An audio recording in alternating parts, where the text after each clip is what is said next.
स्वामी जी और इसी भजन में एक लाइन है ना, मोरी तुमर बिन बिगड़े सगरे काज। मुखासन तक। तो इसमें वाकई में योग बिन सारे काम बिगड़ सकते हैं। इसलिए जिसने अपनी नियमित दिनचर्या में योग को शामिल कर लिया, फिर बीमारियां भी उससे दूर रहेंगी, स्ट्रेस एंजाइटी भी उससे दूर रहेगी।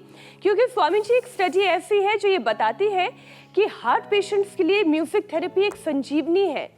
इस स्टडी के दौरान हार्ट पेशेंट्स को सुबह शाम रूटीन में म्यूजिक सुनाया गया। इससे दिमाग में डोपामाइन, एंडोर्फिन जैसे हार्मोन्स रिलीज हुए, जिन्होंने एंजाइटी को खत्म करके हार्ट मसल्स को रिलैक्स करने का काम किया। एक्सपर्ट्स ये कहते हैं कि हार्ट पेशेंट्स के लिए शांत संगीत, यानी कि शास्त्रीय संगीत हो, प्राकृतिक ध्वनियाँ हो, मधुर स्वर लहरियाँ हो, ये सुनने से उनका हार्ट हेल्दी रहता है। तो स्वामी जी आज तो योगाभ्यास बांसुरी की धुन पर, हारमोनियम सिंथेसाइजर की धुन पर हो रहा है।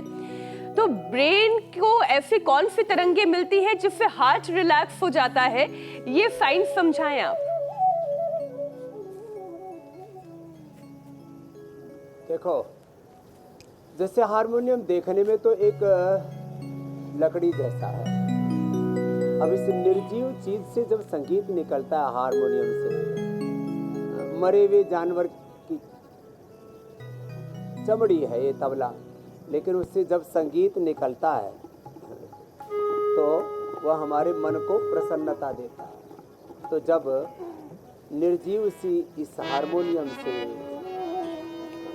इस निर्जीव चमड़ी से और बांस की इस पूंगी से, जिसमें ऐसे फूंक मारो तो ऊपर से नीचे सीधी सीधी निकल जाएगी, तो कुछ का जीवन ऐसा है, ऊपर से नीचे फूंक मारी और सीधी सीधी निकल गई। और किसके जीवन से संगीत निकलते हैं? भक्ति के, प्रेम के, करुणा के, वात्सल्य के, सृजन के, आनंद के, उत्साह के, शौर्य के, वीरता के, प्रसन्नता के, सहिष्णुता के। तो जीवन, लेकिन स्वामी जी कहीं लोगों को ऐसा ना लगे कि सिर्फ म्यूजिक से ही ठीक हो जाएंगे, तो योगाभ्यास भी जरूरी है। तो जरा हार्ट को हेल्दी बनाने वाले अभ्यास भी करवा दीजिए। हाँ, संगीत के साथ ये तो ये हार्ट के लिए गोमुखासन, ये ऐसे, ये फिर ऐसे, फिर ताड़ासन, तिर्यक ताड़ासन, भुजंगासन, अनुलोम विलोम। देखो, ये सब मूल तत्व ही हो। उसका सहयोगी तत्व है संगीत, उसका सहयोगी तत्व है ज्ञान, उसका सहयोगी तत्व है भक्ति, उसका सहयोगी तत्व है कर्म। योग मूलक संगीत, योग मूलक कृषि, योग। स्वामी जी एक गुजारिश ये है कि आप अपने पीछे की ऑडियो थोड़ी सी डाउन करवा दें, ताकि आपकी आवाज जो दूर दराज जहां कहीं से लोग आपको देख रहे हैं वो जरा ठीक से सुन पाए। पीछे का साउंड थोड़ा ज्यादा आ रहा है। तो हाँ, तो म्यूजिक बैकग्राउंड में रहना चाहिए। कभी कभी हमारे उत्साह में ये इतना तेज कर देते हैं, आपसे आगे निकल जाते हैं। बैलेंस लाइफ में जरूरी है। अतः योगानुशासन। हाँ, संगीत, उसमें कला और जीवन के सारे सद्गुण, यह हमारे बैकग्राउंड में रहने चाहिए। ऊपर से देखने में हम राजनेता दिखें, ऊपर से देखने में हम योद्धा दिखें, ऊपर से देखने में हम एंकर दिखें, लेकिन एंकर के अंदर एंगर नहीं होना चाहिए। ऊपर से हम देखने में जहाँ पर भी हो, जज हो, विधायिका में, कार्यपालिका में, न्यायपालिका में, खबरपालिका में, ऊपर से हम देश की सीमाओं पर, ऊपर से हम जिसमें स्वकर्म में, स्वधर्म में निरत हैं, लेकिन पीछे से उसके भीतर संगीत हो, उसके भीतर सहजता हो, उसके भीतर आनंद हो, निर्भयता हो, उसमें प्रसन्नता हो। ऐसे